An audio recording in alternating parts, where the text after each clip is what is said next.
concept has started changing to say that, which is the set of customers who will give me a greater lifetime value looking from where I am today to the next 20, 30 years. And therefore, where should be my focus? Is it the top tier, or is it the millennials who are going to come in and who are going to behave in a very different way from the way these seniors used to behave? Zia, one question to you. From a leadership perspective, you've been CEOs of different companies, different hospitality companies. How is it changing at the top? So the way leaders are measured on success, how is that changing given that the dynamics of the business is changing so much? And the rules that used to work 10 years back won't hold anymore. Yeah, it's actually not becoming any easier.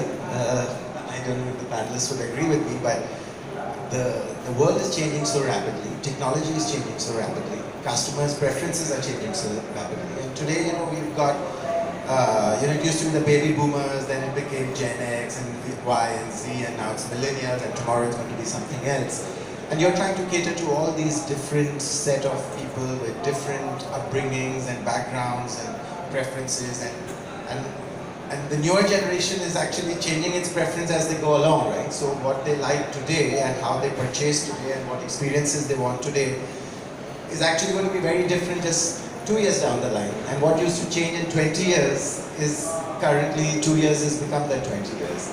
So adapting to those and making sure your organization is agile to be able to capture those trends, to be able to adapt those trends, to be able to, earlier I remember, it all used to be about SOPs, right? So standard operating procedures, and you used to have a thick manual, and that's how you run your business, and then you knew join, train them on that, and run your business by the book. Today actually, that book is in the dustbin, because your frontline wants that flexibility, wants that freedom, wants that independence to be able to take a decision on the spot to handle a situation. So that's very, very difficult to manage as compared to just managing by process and these standard set of metrics, and if those are all in the green, you're doing a good job. You could be having metrics in green, but your social media platforms are getting a lot of customer backlash. Those metrics are going to turn to red very shortly, right? So I think as managers, as leaders, we have to be far more agile in our thinking, far more agile in implementing those changes, adapting to those changes. And I'll give you a very, recent example.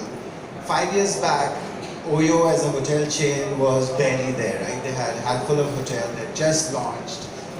But today, it's not just an Indian name, it's a global name. And obviously they've raised a lot of funding, they've attracted a lot of attention, they've even attracted a lot of backlash now, which is happening.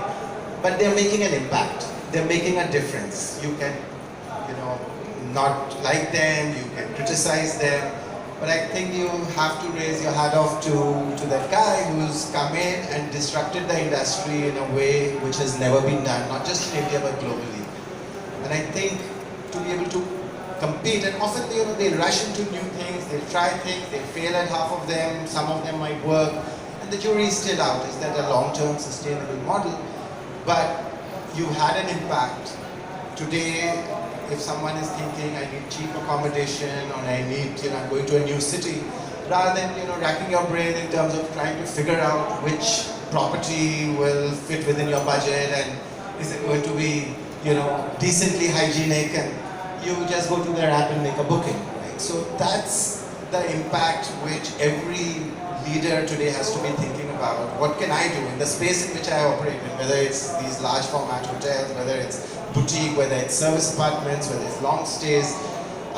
There are a lot of exciting trends happening in the market today.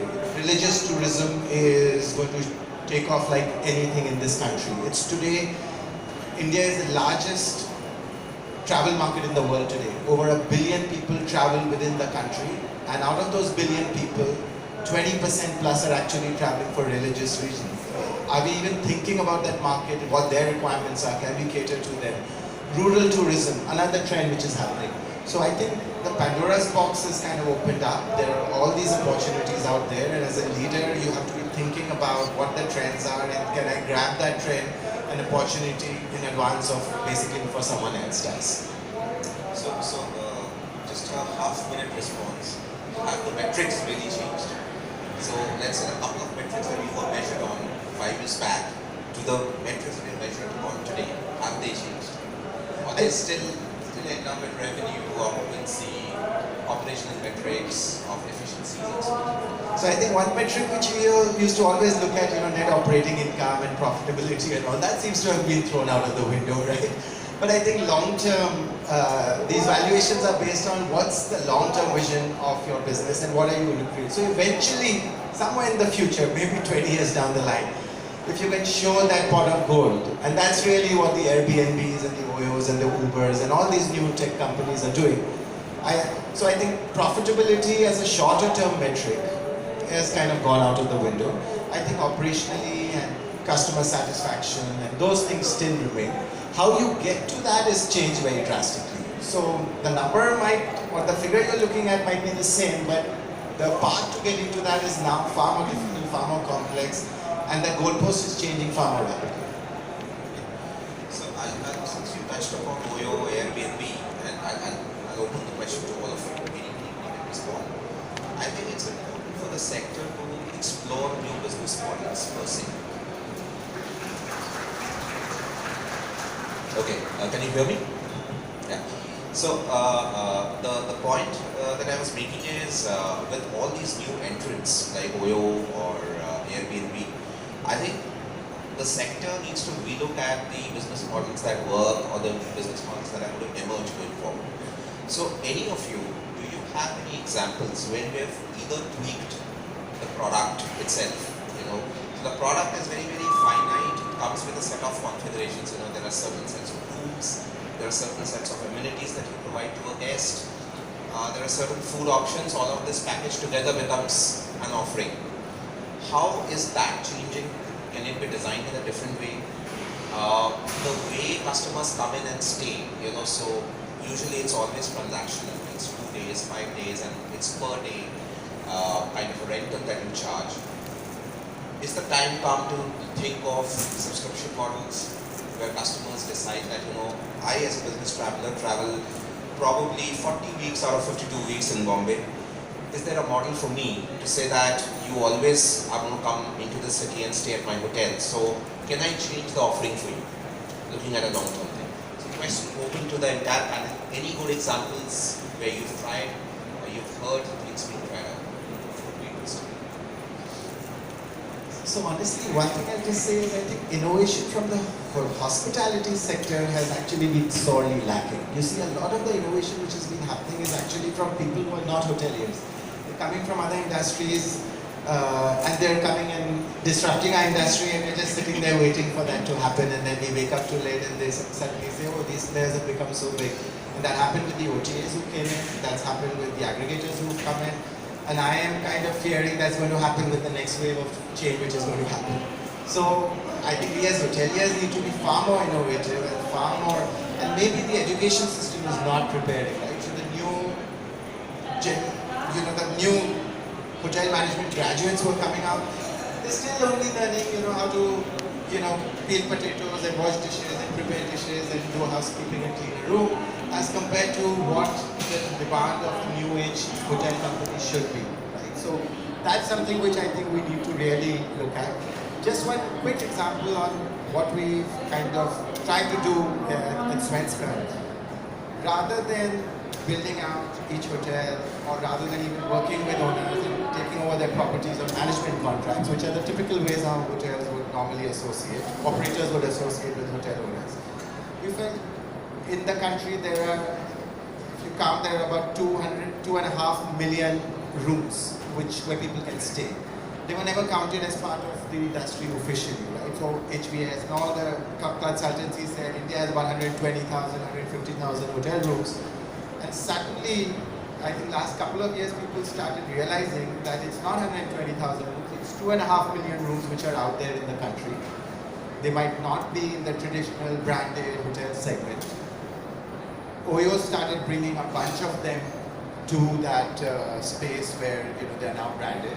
but that's again the bottom of the pyramid. Maybe the volumes are there, but there are hotels which are doing fantastically well in their unique domains, in their markets, in their concepts. And I think bringing them to the market is something which we're trying to do now. So rather than just building our own hotels or just partnering with owners and saying we manage it for you, we're doing aggregation in that space now. So we'll bring the branding, we'll bring you the distribution, the marketing, the sales capabilities. We'll also help you in operations or revenue management or any other area where you might be as an individual hotel owner struggling. But you run the show, you know your business, you know your market, you know your property, you want to continue being associated with it. We will help you take you to the market. So these are some innovations which I think we all need to start. So it's a franchisee-like model. So it's not even a franchising because often the owners are very passionate about this is the brand I want to, I've built this, I've owned this for 10 years, 20 years. So we say you keep your brand as well. We'll just help you with the distribution. Excellent. Yeah. I'm finding most owners want someone else to sit in to run the property for them. They are fed up. They are old. Their children don't want to do it. So they said, please take it over. People who have run hotels for 20 years, 20 years, we got one in Aurangabad that run for the last 15 years, suddenly wants, no, you take it. My son is not interested, my daughter is not interested. That's what we're finding. We created a brand thinking that it will be a completely franchise model with the owner's name piggybacking on our brand. I haven't found yet much. The brand is done well. We've got about 20 hotels now, the Beacon brand of ours, but it's still run by us. That's not what we intended to do. Just to take on from where they left, and like we were talking about OYO has been mentioned quite a few times because it's a major disruptor in our business. What it has done is brought out the rooms which existed to a level of a hotel. I mean, they've kind of offered the customer more options. All the brands, all the big major international as well as Indian brands, harp on the fact that we are not just selling a place to stay, we are selling an experience, we are selling a complete package to you. What if the customer actually is looking for just a place to stay?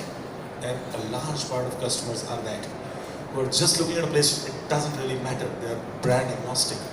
However, of course, I'm not saying no standardization, things like that are not required. Of course, brilliant basics has to exist. However, for a lot of people, especially on travels to destinations where they're going to be out most of the time of the day, they're actually, a lot of customers are looking just at a place to stay. They're not looking at an experience of the hotel. They're looking at an experience from the destination per se, or their own group of friends whom they are with. So I think as hoteliers, we have to recognize the customer, first of all, the customer is now with a million different faces, a million different expectations, unlike in the past, where a customer walking into an overpriced coffee shop expected the waiter to know that he likes his coffee without sugar and he likes it to be served from the right instead of the left, or whatever, those eccentricities which the hotels at that time, because there were very few, ATC, Oberoi, Taj, and a few others. Now the customer, the owner of OYO is a 25-year-old guy, so his expectation will be different from Mr. Ratan Tata when he walks into a hotel.